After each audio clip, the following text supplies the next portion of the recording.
નમસ્તે મિત્રો, મારા રંગીલા પાલની રસોઈમાં તમારું સ્વાગત છે। આજે આપણે બનાવીશું લીલી ચોળી અને રીંગણાનું શાક એકદમ ગુજરાતી સ્ટાઇલમાં। જો વિડીયો પસંદ આવે તો વિડીયોને એક લાઇક કરજો, ચેનલ પર નવા હોય તો ચેનલને સબસ્ક્રાઈબ કરજો અને કમેન્ટ કરીને જરૂરથી જણાવજો કે તમને મારો વિડીયો કેવો લાગ્યો। તો અહીંયા મેં ચોળીને ધોઈને સાફ કરી લીધી છે, તો એને આપણે આ રીતે ઝીણી કટ કરી લઈશું અને રીંગણાને આપણે બાદમાં સમારીશું જેથી કરીને કાળા ન પડી જાય। તો બધી ચોળીને આપણે આ રીતે ઝીણી સાઈઝમાં કટ કરી લઈશું અને જે કોક બિયાવાળી છે આ રીતની એના બિયા આપણે કાઢી લેવાના છે।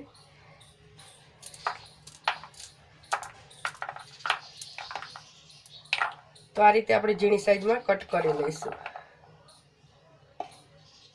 તો ચોળીને આપણે કટ કરી લીધી છે, તો એને આપણે સાઈડમાં મૂકી દઈશું અને રીંગણાને પણ સુધારી લઈશું। તો અહીંયા મેં 4 રીંગણા લીધા છે, 200 ગ્રામ જેટલા, એને આપણે સુધારી લઈશું।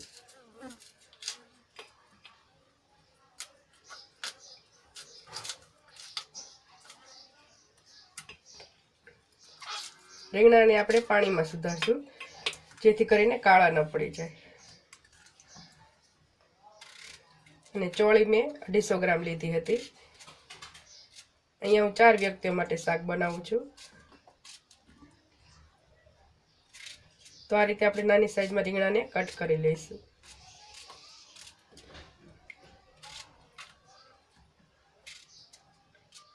તો આપણું રીંગણા અને ચોળી બંને સુધરાઈ ગયું છે।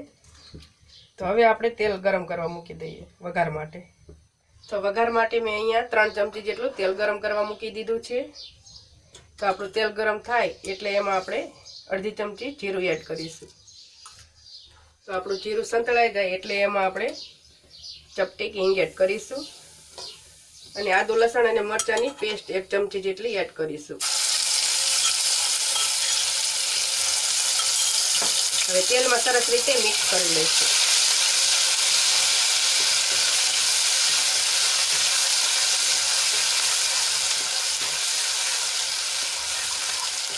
આને તેલમાં આપણે થોડી વાર માટે સાંતળી લઈશું। તો આપણે આદુ લસણ અને મરચાં સારી રીતે સંતળાઈ ગયા છે। તો હવે એમાં આપણે ચોળી એડ કરી દઈશું। ચોળીને આપણે થોડી વાર માટે તેલમાં સાંતળી લઈશું, 1 મિનિટ માટે। તો ચોળીને આપણે 1 મિનિટ માટે સાંતળી લીધી છે। તો હવે એમાં આપણે રીંગણા એડ કરી દઈશું।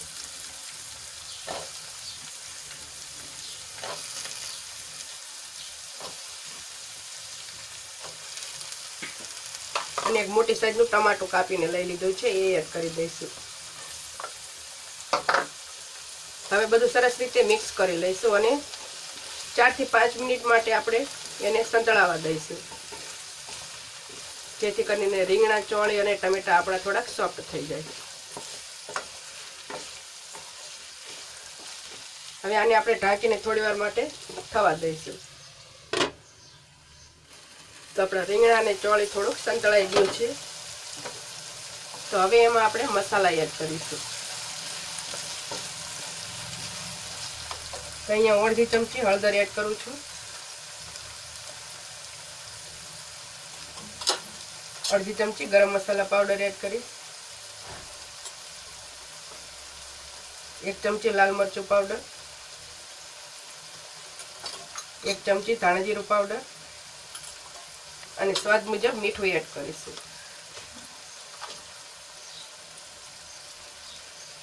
હવે બધા મસાલા સરસ રીતે મિક્સ કરી લઈશું। આ રીતે હલાવીને આપણે થોડી વાર માટે એને સાંતળી લઈશું।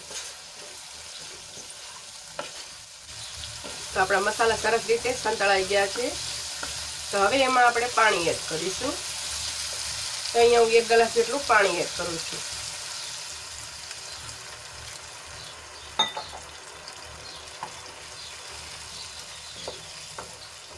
અહીંયા મેં 1 ગ્લાસ જેટલું પાણી એડ કર્યું છે જેથી કરીને આપણા રીંગણા અને ચોળી સારી રીતે ચડી જાય।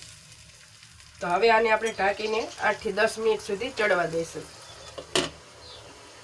7 થી 8 મિનિટ જેટલો સમય થઈ ગયો છે અને આપણું શાક સારી રીતે ચડી ગયું છે. તો આપણે હવે ગેસને બંધ કરી લઈશું અને ઉપરથી કોથમીર એડ કરી દઈશું. હવે શાકને આપણે એક ડીશમાં કાઢી લઈશું. તો આપણું સરસ મજાનું રીંગણા અને ચોળીનું શાક બનીને તૈયાર છે. આ શાકને તમે રોટલા અથવા પરોઠા સાથે ખાશો તો ખાવાની ખૂબ મજા આવશે. તો આપણું સરસ મજાનું રીંગણા અને ચોળીનું શાક બનીને તૈયાર છે. જો વિડીયો પસંદ આવ્યો હોય તો વિડીયોને એક લાઈક કરજો. ચેનલ પર નવા હોય તો ચેનલને સબસ્ક્રાઈબ કરજો અને કમેન્ટ કરીને જરૂરથી જણાવજો કે તમને મારો વિડીયો કેવો લાગ્યો.